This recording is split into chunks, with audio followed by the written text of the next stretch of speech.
నా కొడుకు మారిపోయాడు వదిన. పెళ్ళికి ముందు జీతం రాగానే ఇదిగో అమ్మ జీతం అని నా చేతిలో పెట్టేవాడు వదిన. ఎప్పుడైతే పెళ్ళయిందో సల్లంగా తీసుకెళ్ళి వాడు పెళ్ళాన్ని చేతిలో పెట్టేస్తున్నాడు వదిన. మా అల్లుడు బంగారం వదిన. జీతం రాగానే తెచ్చి నా కూతురు చేతిలో పెడతాడు వదిన. అడిగితే నా కూతురు నువ్వు లక్ష్మీదేవివి, నాకు వచ్చిన లక్ష్మిని నీకు ఇవ్వాలి కదా, లక్ష్మి లక్ష్మి దగ్గరే ఉండాలంటాడు వదిన. బంగారం వదిన అబ్బాయి. నా కోడలికి ఏమీ రావదినా. పెళ్ళికి ముందు వాళ్ళ అమ్మా నాన్న వంట నేర్పించాలి కదా వదినా, అసలు ఏమీ నేర్పించలేదు వదినా. ఆ పిల్లకి కందిపప్పుకి శనగపప్పుకి తేడా తెలియదు వదినా.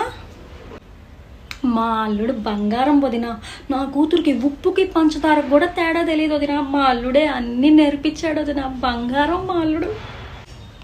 నా కొడుకు పెళ్ళవ్వగానే మారిపోయాడు వదినా. నా కోడలు చుట్టూతి కుక్క పిల్లలా తిరుగుతున్నాడు వదినా.